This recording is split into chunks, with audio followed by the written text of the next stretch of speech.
안녕하세요. 바론투자 커뮤니티 주식부자 양성소 멘토를 맡고 있는 이빨톡톡입니다. 오늘 이제 시황을 일단 간단하게 이야기를 해보면, 어저께 제가 이제 그런 영상을 올려드렸죠. 뭐 김정은 씨 이슈가 붙으면서 지수가 이제 단기적으로 폭락을 했는데 마이너스 한 1.5% 정도에서 끝났으니까 요 하락 부분을 다 메우는 구간들이 만들어지면 자 이제 굉장히 강한 흐름으로 진행이 될 수도 있다. 라는 코멘트들을 드렸습니다. 그리고 지정학적 리스크는 항상 단기적인 이슈거나 장기적으로 이슈가 된다 그러면 장기 바닥을 잡아주거나 단기 바닥을 잡아주거나, 그런 둘 중에 하나의 관점으로 이야기를 생각을 해야 되고, 그런 사례를 예를 들어서 과거 사례를 들어가지고 설명을 해드렸어요. 자, 지금은 오늘도 이제 보면 어저께 이제 미증시가 이제 폭락 흐름이 좀 단기적으로 좀 많이 빠지는 흐름이 진행이 되고, 우리나라도 개파락으로 시작을 했다가 장중에 이제 계속 수급에 대한 줄다리기가 벌어졌단 말이에요. 그러다가 결국은 또 개인 수급이 이겨내는 흐름으로 진행이 되면서 장후반에는 플러스 마감을 하는 그런 부분들이 만들어졌어요. 그러니까 지금은 너무 조정에 대해서만 포커스를 맞추면 안 된단 말이에요. 그러니까 조정도 부담이 안 되는 구간이고, 두 가지 구간이 지금 굉장히 애매한 구간인 게, 저는 이제 항상 지금 계속 얘기를 하면 이익단에서는 코스피 1800, 2000포인트가 지금 이익단에서는 저는 올해 적정 밸류라고 생각을 하거든요. 적정 밸류. 그러면 2000포인트를 넘어가는 구간들이 만들어지면 이거 확실히 버블이다. 단기적으로. 지금 이야기를 하고 있는 거예요. 단기적으로. 올해 것만 보면. 근데 2021년도 걸로 생각을 해보면 이 구간이 비싸지 않다라는 거죠. 그러니까 이거는 어떤 거는, 이거는 불확실성이 있죠. 2021년도라는 건 코로나라는 뭐 이런 질병이라든가, 또 갑자기 내년에 뭐 전쟁이 날, 전 세계적으로 세계 3차 대전이 일어날 수도 있는 거고, 요런저런 불확실성을 가정을 해보면 이건 예측을 할 수가 없는데, 그런 것들이 없다는 가정하에 그냥 이제 얘기를 하는 거죠, 항상. 그러면 그런 것들이 없다고 가정을 해보면, 자, 성장률이 지금 IMF 같은 경우가 올해 1.5%를 얘기를 하고 있고요. 자, 2021년도에 5%를 이야기를 하고 있어요. 근데 이게 맞고 틀리고가 중요한 게 아니고, 그 말은 다들 이런 식으로 얘기를 하고 있단 말이에요. 이 부양책에 대한 효과가 내년에 본격적으로 입혀질 거다라는 거거든요. 그러면 이게 지금 구간의 적정인데 굳이 크게 이제 현금을 만들 필요가 없다라는 거죠. 이 밑에서는 어때요? 확실하게 저평가 구간이에요. 그럼 이거는 이제 이익에 대한 적정 밸류고, 자, 지금 구간도 어때요? 자산에 대해서 생각을 해보면, 현재 가치를 놓고 생각을 해보면 이거는 저평가예요. 그럼 적정보다는 지금 저평가에 가깝다라는 거죠. 기업들이 올해는 특수한 상황으로 인해서 이익 성장이 나오기가 어려운 구조로 지금 되어 있기 때문에 적정 구간인 거잖아요. 작년보다 이익이 디스카운트 돼서. 근데 이익이라는 거는 올해 상황이 그래서 그런 거고, 그런 것들을 대비 이제 뭐라 그래야 되지? 방어하기 위해서 전 세계적으로 엄청난 양의 유동성 공급이 시작이 되고 있고, 자, 부양책들이 쏟아지고 있죠. 자, 그런 것들이 이제 시장을 결국은 이제 버블로 만들어줄 게 굉장히 뻔하게 보인단 말이에요. 물가도 이제 막 폭등할 거고, 그런 구간들이 만들어질 것 같아요. 2021년부터는. 올해까지는 근데 이런 걸 이제 방어를 어떻게 하고 갈 거냐라는 부분인데, 자, 그러면 2021년을 놓고 보면, 지금 위치라고 생각을 해보겠습니다. 지금 위치가 여긴데 2021년을 놓고 보면 한참 아랫단에 있어요. 그런데 올해를 놓고 보면 지금 구간에서 애매한 거예요. 이게 밑으로 내려오면 저평가 구간이고, 위로 올라가면 살짝 이익단에서는 버블인 국면. 지금 그러면 2021년까지 얼마나 남았냐를 계산해보면, 지금 이제 4월인데 5월 다 돼가고 있으니까 5월로 되면, 5월로 돌아서면 한 3분의 1이 넘게 온 거잖아요. 이게 만약에 8월달, 9월달이 되면 어떻게 될까요? 만약에 8월, 9월달에 지금 지수 위치라 그러면 어떻게 될까요? 8월, 9월달인데 지금 지수 위치라 그러면 저는 현금을 안 만듭니다. 근데 지금 이제 4월, 5월이기 때문에 애매한 거죠, 기간이. 이것도 어떻게 보면 타이밍 놀이라고도 볼 수 있겠는데, 저는 그래서 이게 이렇게 된다고 현금도 많이 만들 생각이 없어요. 지금 구간이 조금 올라간다 그러면. 그러니까 현금 포지션이 오히려 리스크한 구간이다라고 생각을 하는 거죠. 이게 내려갔다 올라갈 거냐, 그냥 올라갈 거냐거든요. 요런 부분에 대해서 확실히 알기가 어려운 거죠. 이제 조정이 와도 조정이 안 오고 갈 수는 없습니다. 많이 올라가게 되면, 자, 수급적으로 수익이 많이 생겨서 이제 팔고 싶은 매물도 나오는 거고요. 또 원래 물려있다가 본전 이제 왔다 에이 그러면서 파는 물량들도 나오는 거고, 올라갈수록 지수라든가 증시 같은 경우는 자 매도 압력이 커지는 부분들이 많기 때문에, 특히 악재 요인들이 계속 대기하고 있는 부분들이기 때문에 그런 것들은 계속 나올 건데, 조정이라는 게 항상 하락으로 진행이 되는 게 아니거든요. 이게 빠지는 척 하다가 이렇게 진행이 되는 경우가 있어요, 조정이라는 게. 자, 요런 가능성들이 지금 높아지고 있다라고 생각을 하는 거죠. 그러니까 밑으로는 이제 부담이 없는 거예요.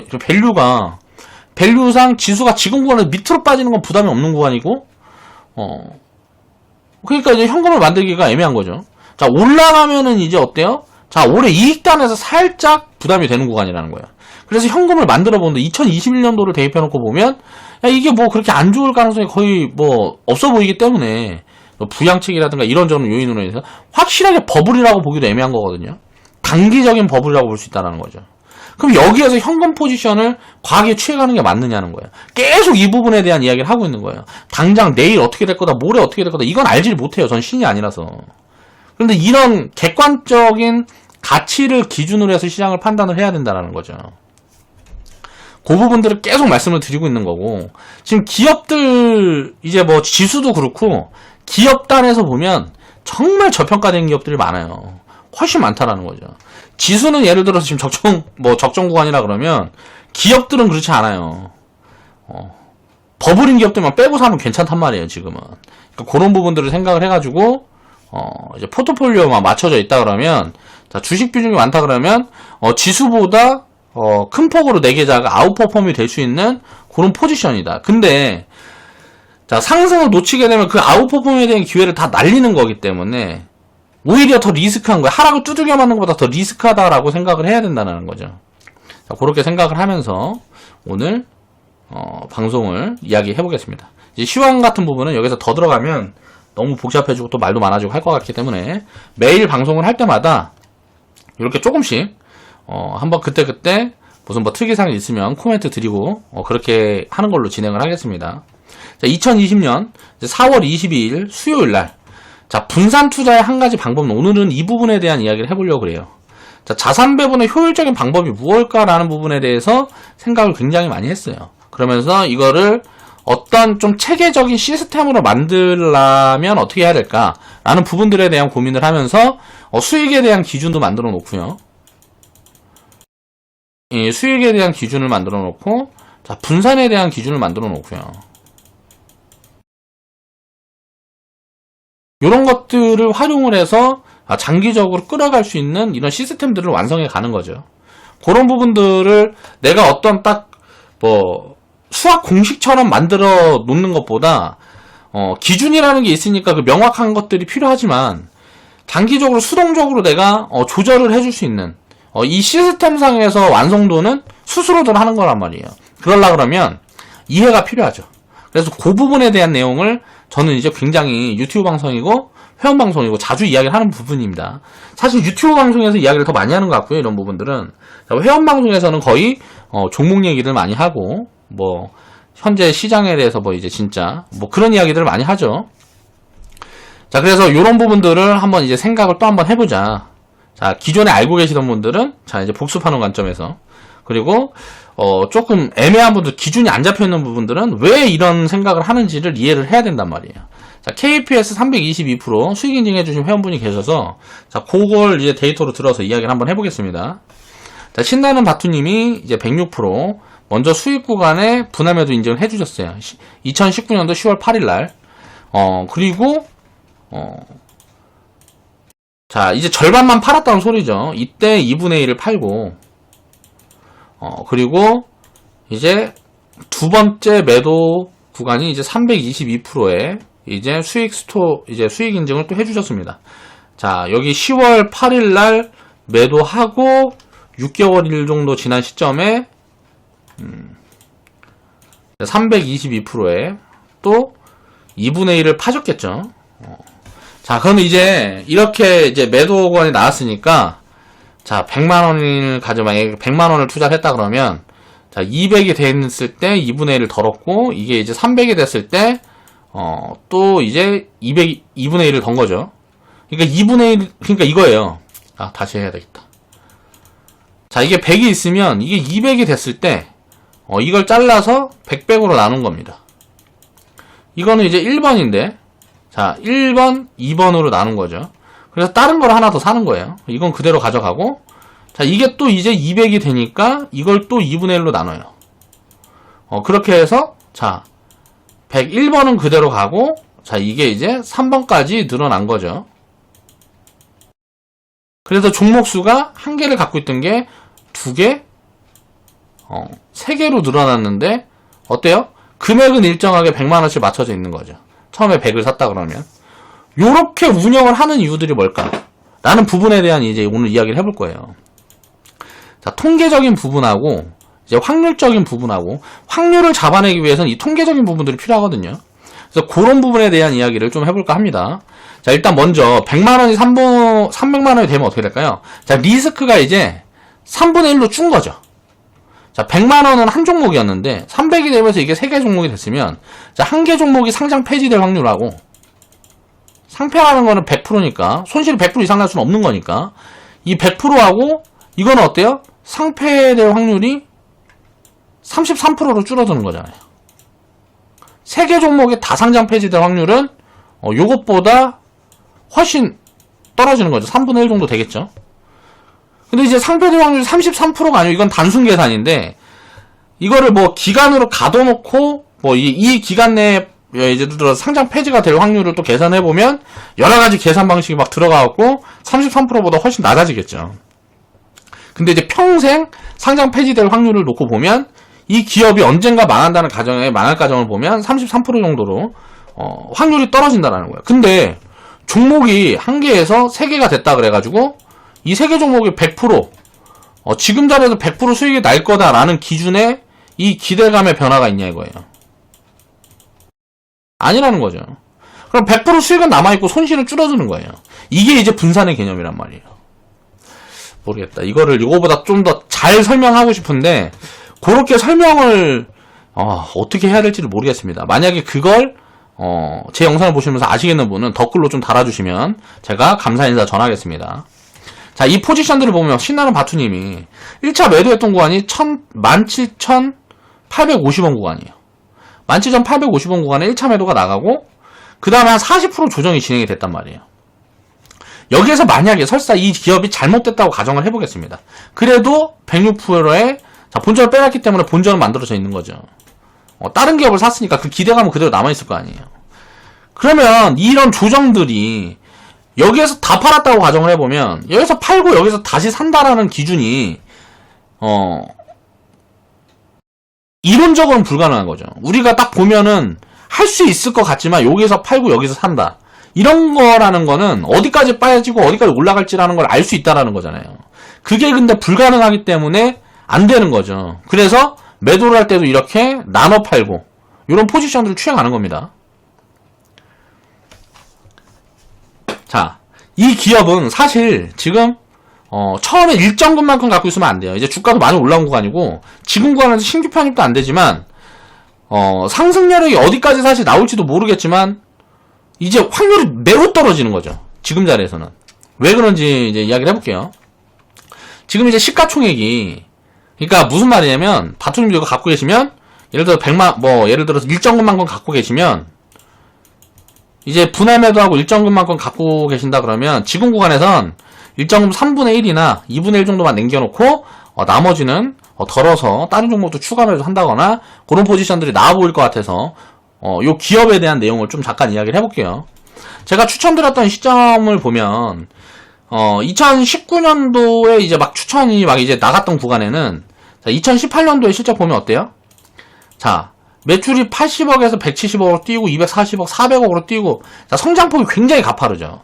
그럼 밸류를 못해도 20배는 줘야 되는데 이때 당시 이익이 60억, 70억 찍혔는데 시가총액이 400억이었단 말이에요. 시가총액이 400억이니까 이거 너무 싼데? 라는 개념이 들어가는 거죠. 그리고 이제 2019년도에 추정치라든가 이런 것들은 안 좋게 찍힐 가능성들이 보였지만 저는 요렇게 나올 줄은 몰랐거든요. 사실 그리고 올해 2020년도에 보면 이게 만약에 안 좋아졌다 그래도 지금은 이제 디스플레이 같은 경우는 내년에 턴어라운드를 올해 턴어라운드를 원래 굉장히 큰 폭으로 진행이 될 가능성이 높다. 라고 했던 부분들입니다. 자, OLED 같은 경우가 업황 측면에서 보면. 근데 이제 코로나라는 복병을 맞아갖고 요것도 올해 이제 확인을 좀 해봐야 되는 구간이지만 결국은 이제 이것도 2021년도엔 굉장히 좋아질 거니까 사업 포트폴리오를 이렇게 가지고 있고 망하지만 않는다 그러면 굳이 다 때려다. 지금 구간에서 뭐 매도 포지션을 이렇게 봐라라는 사인은 안 드릴 것 같아요. 그런데 개인적으로는 지금 이제 이 기업이 뭔가 다른 이슈들이 붙었어요. 자, KPS라는 기업이 원래 OLED 관련 장비 업체인데 요걸 보고 이제 편입상에 나갔었고 우리가 편입을 했었던 종목입니다. 근데 이게 이제 매각 공시가 나오면서 이때 당시에 매각 공시가 나왔을 때는 주가가 큰 폭으로 움직이고 하는 부분들이 없었는데 시간이 좀 지나고 내용을 보니까 HLB 전 경영진이 KPS를 인수를 했다. 라는 이런 이제 뭐 이런 것들이 나옵니다. 막 보도 내용들이 나와요. 둠밈이라는 회사는 이건 뭐 부동산 무슨 회사로 이게 돼 있고 우림 투자조합이라는 데가 있는데 각각 13% 7%의 지분을 인수를 하면서 이제 대주주로 등극을 해요. CEO가 바뀐 거죠. 자, 둠밈의 CEO가 바뀐지는 모르겠고 아무튼 회사 주인이 바뀐 겁니다. 둠밈의 경영진이 바이오 업체 HLB의 경영진이었다. 김하영 대표와 김성철 대표, 주정일 이사 등이 구성원이라 알려지면서 급등이 시작을 해서 지금 이렇게 왔는데 이걸 이제 이 내용을 우리가 한번 생각을 해보세요. 자, 남선알미늄이라는 기업이 적정 가치가 예를 들어서 뭐 아무튼 적정 가치가 무슨 뭐 1,000원인데 이건 이제 KPS라는 기업은 지금 적정 가치라는 걸 산출하는 게 거의 불가능한 구간에 있죠 지금. 그런데 이 가치라는 게 1,000원인데 뭐 누구야? 이낙연 씨 동생이 회사에 있다고 남선알미늄이라는 회사가 주가가 막 4,000원까지 날아간단 말이에요. 그럼 어떻게 되겠습니까 이게? 다시 이제 1,000원까지 내려가겠죠. 지금 KPS라는 기업도 그런 수순을 밟고 있는 거거든요. 이거는 무슨 그래서 이낙연 씨 뭐 동생분이 원래 뭐 이상가 뭔가로 있다 거기서 또 나왔어요. 요런 것들을 얽히는 게 싫다고. 근데 이제 막 그냥 돈이 유동성이 끌어올려 버리는 거거든요. 테마라는 건 이런 거거든요. 그러니까 KPS라는 종목은 지금 테마를 탄 거예요. 그러면 이제 폭락의 확률이 굉장히 높고 이거는 10,000원 이제 밑으로 빠질지 어쩔지는 이게 이런 실적 흐름이라든가 이런 걸 확인을 해봐야 되는데 경영진이 바뀌었기 때문에 이 사업부를 다시 어떻게 보면 정상화를 시키고 뭐하고 해가지고 이익을 만들어내고 매출을 만들어내고 뭐하고 할 수 있을지가 불확실해졌어요. 그러니까 기존의 OLED 관련 장비 업체인데 이 사업을 끌고 갈지 어쩔지도 불확실해졌고 바이오 사업으로 진행을 한다 어쩌고저쩌고 하면서 우회 상장이라든가 이슈가 붙으면 어때요? 주가라는 거는 막 움직이고 뭐하고 할 수 있지만 뭐 우회 상장 이슈가 붙는다든가 아니면 어디에 뭐 투자 이야기가 나온다든가 뭐하거나 하면 막 움직일 수 있지만 이건 결국은 돈을 버는 이슈들이 아니란 말이에요 기업이. 그쵸? 그러니까 기업이 굉장히 이상해지는 거예요 지금. 기업이 이상해지는 상황이 있기 때문에 요거는 리스크 관리가 필요하다라는 거죠. 일정 금만큼 갖고 있기에는 부담되는 기업이다 라고 생각을 하시면 될 것 같습니다. 가비아라고 얼마 전에 이야기를 했던 종목 뭐 파이오링크라든가 그런 기업들은 자 마이너스 50% 뭐 마이너스 70% 빠진다 그래도 상관이 없어요. 그런 뭐 사업 지속성이라든가 이런 것들을 갖고 있다 그러면 결국은 이런 손실들은 다 벗겨나고 다시 움직여 줄 거니까. 또 지금 그렇게 비싼 구간도 아니기 때문에 상관이 없는데 이건 이제 비싸지 만지도 알 수도 없고 이게 싼지 우리가 편입했을 때랑 다르다는 거죠. 싼지 비싼지도 알기가 어려운 구간이고 지금 구간에는 운이 좋게 근데 주가가 이렇게 올라와 줘 있는데 자, 이 이슈들이 그렇게 달리 반갑지만은 않다라는 거죠. 그러니까 요런 부분들을 좀 보면서 이제 나중에 만약에 진짜 이런 게 크게 모멘텀이 되고 진짜 돈을 벌 수 있는 이슈다.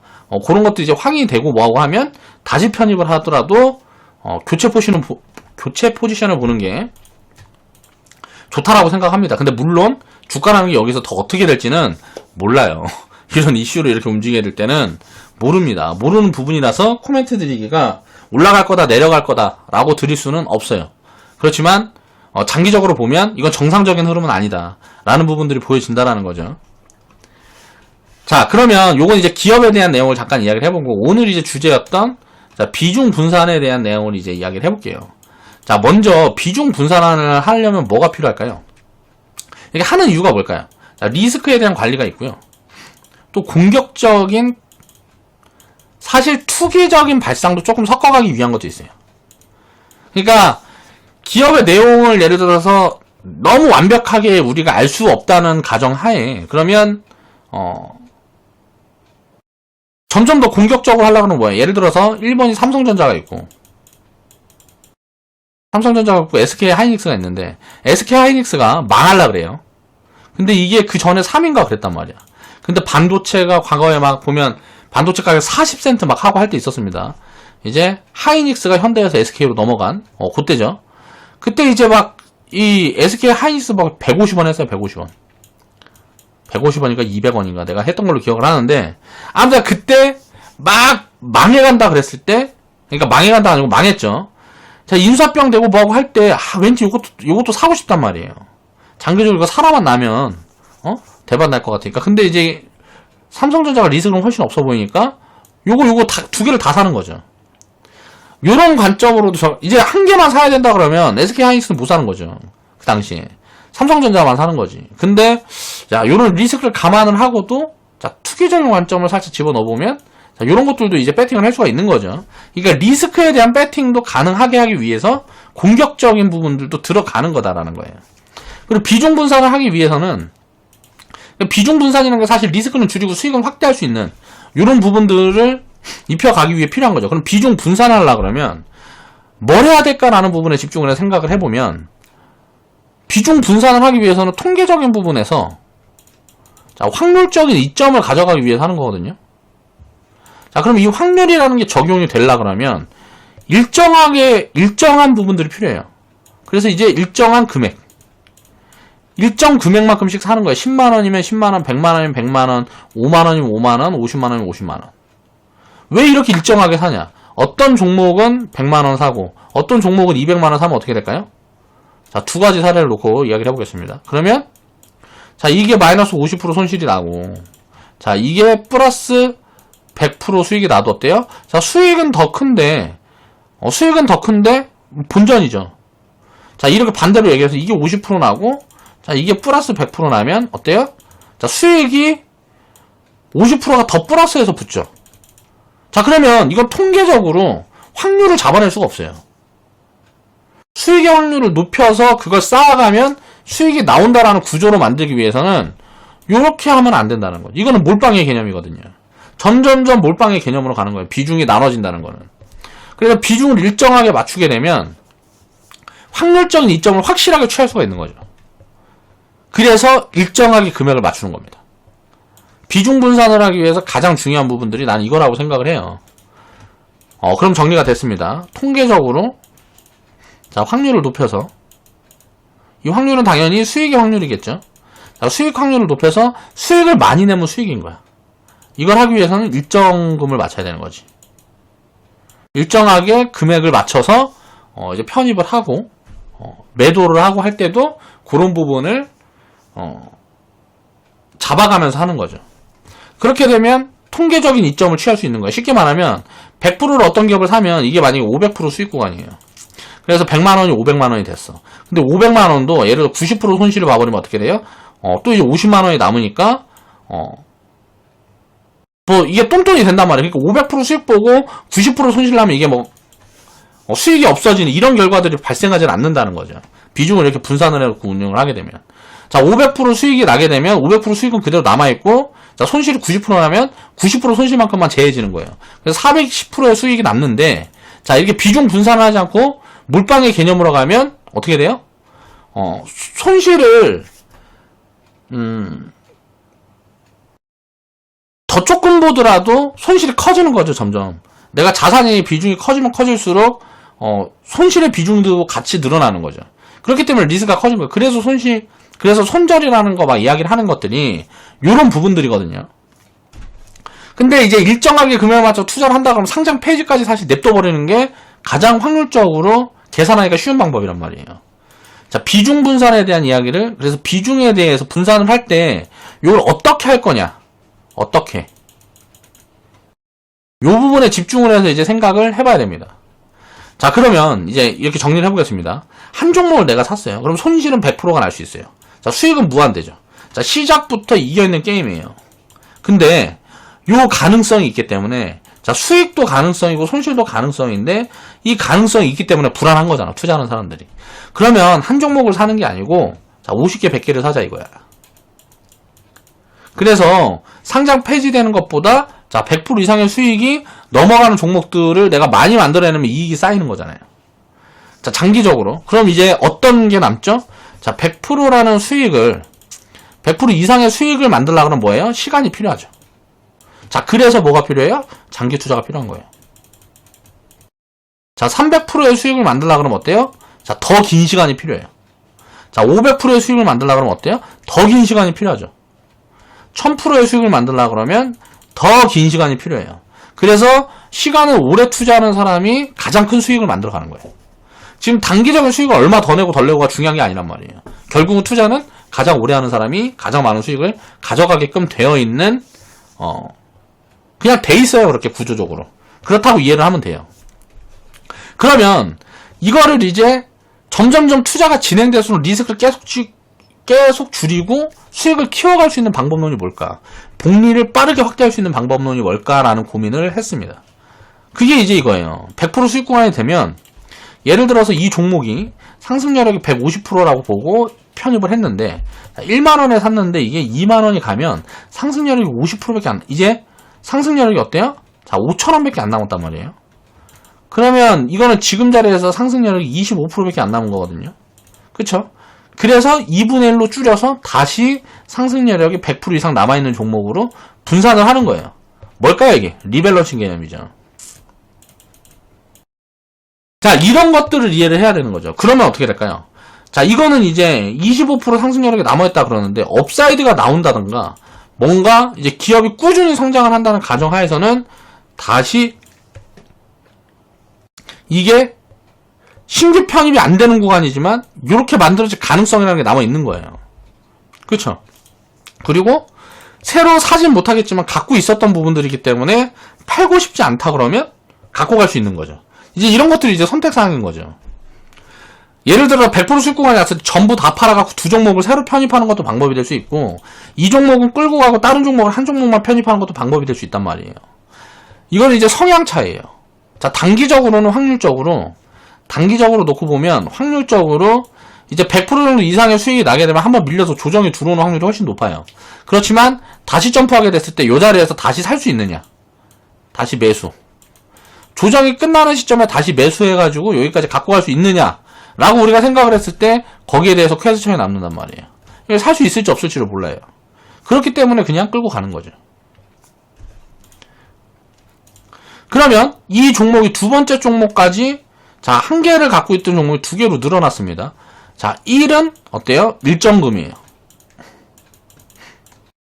그러면 1이 2가 되면 어때요? 자, 곱하기 2가 된 거죠. 그런데 이게 이제 자, 2가 변한 다음에 자, 이제 첫 번째 종목이 다시 수익을 또 줍니다. 100%를. 그럼 어때요? 여기서 또 분산을 하면 이게 이제 3이 되는 거잖아요. 자, 요 종목을 또 이제 두 개로 쪼개면 또 3이 세 번째 종목이 생기는 거예요. 그런데 자, 여기에서 이제 두 개로 쪼개놨던 종목들, 새로 쪼개놨던 종목이 예를 들어 100% 수익이 또 만들어주면 어때요? 자, 2번 종목하고 4번 종목도 새로 생긴단 말이에요. 무슨 말이냐면 이렇게 쪼개놨던 애가 또 일을 해서 이게 분산이 되고 이게 계속 분산이 되고 여기서 또 분산이 되고 여기서 분산이 되고 이렇게 되면 어떻게 될까요? 자, 이게 복리가 무한정으로 확장이 되는 거죠. 시간이 흐르면 흐를수록 기업들, 내가 보유하고 있는 기업들이 많아지면 많아질수록 어때요? 내 자금이 기하급수적으로 커지는 거예요. 이런 복리적인 개념을 입히기 위해서 이런 시스템을 짜낸 거라는 거죠. 자, 100%라는 수익 구간마다 비중을 덜어서 새끼를 치게 되면 자, 기업이 망하는 상장 폐지 확률은 어때요? 점점 줄어들겠죠. 자, 이익은 복리가 입혀져서 기하급수적으로 커져간다는 거죠. 1이 2가 되고 2가 3이 되고 2가 3이 뭐 5가 되고 5가 7이 되고 7이 뭐 15가 되고 이렇게 막 될 수 있다는 거예요. 여기에서 이제 계속 새끼를 치게 되면 뭐 중간에는 하나씩 도태되는 애들도 나오고 계속 이제 새끼를 이렇게 쳐가게 되면 어떻게 될까요? 종목 수는 늘어나지만 가진 자산의 총합은 계속 같이 늘어나는 거죠. 자, 이런 시스템이 이제 분산 시스템이에요. 자, 리스크를 줄여가면서 시간이 투자되는 기간이 확대됨에 따라서 자산 증식은 무한정 확대될 수가 있다는 거죠. 종목을 계속 한 개가 두 개가 되고, 자, 두 개가 뭐 4개가 되고, 4개가 8개가 되고, 8개가 16개가 되고. 그러면 어때요? 2배씩 늘어나는 건 한 번, 두 번, 세 번, 네 번밖에 안 됐어요. 자, 2번씩 늘어나는 거는 어때요? 반복이 4번밖에 안 됐죠? 자, 반복이 4번밖에 안 되는데, 자, 첫 번째 자리에서 여기를 연결해놓고 보면, 자, 몇 배예요? 16배죠. 자, 이게 복리적인 개념이잖아요. 복리라는 개념이 이 개념이거든요. 자, 이렇게 계속 꾸준한 성장을 만들어간다 그랬을 때 처음으로 돌아서 생각을 해보면 이 계산은 기하급수적으로 늘어나는 거죠. 똑같이 2배씩 늘어날 뿐인데 처음 자리를 돌아가서 보면 자, 이 수익률이 1600%, 3200%가 되는 거잖아요. 처음에는 100%, 그 다음에는 300%, 그 다음에 600%, 그 다음에 1200%, 뭐 이렇게 되는 거죠. 자, 이런 게 복리적인 개념이라는 거죠. 그러려고 그러면 어때요? 리스크라는 거는 자, 이게 굉장히 큰 리스크는 100만원을 갖고 있어요. 자, 이게 1000만원이 됐어. 그러면 어때요? 이 1000만원인데 똑같이 한 개씩만 갖고 있단 말이에요. 그럼 이때도 손실 리스크는 100이고 이때도 손실 리스크는 100이에요. 그러면 이익은 이제 늘어나는 것 같지만 언제든지 이 100의 리스크를 한번 만나면 끝이에요. 이게 이제 깡통의 개념이거든요. 몰빵의 개념은 이래서 망가지는 거거든요. 자, 분산의 개념은 어때요? 깡통이라는 게 시간이 지나면 지날수록 어때요? 불가능해지는 거죠. 시간이 지나면 지날수록 망할 확률은 계속 줄어들고 어때요? 이익은 그대로 남아있는 거예요. 자, 첫 번째 1번 종목이 손실 100%. 자, 수익은 무한대야. 자, 이 종목이 두 개로 나뉜다 그래갖고 이게 달라져요? 자, 손실이 100%고 수익이 무한대인 게 두 개로 늘어난 거잖아요. 이게 나중에 4개로 늘어나도 마찬가지죠.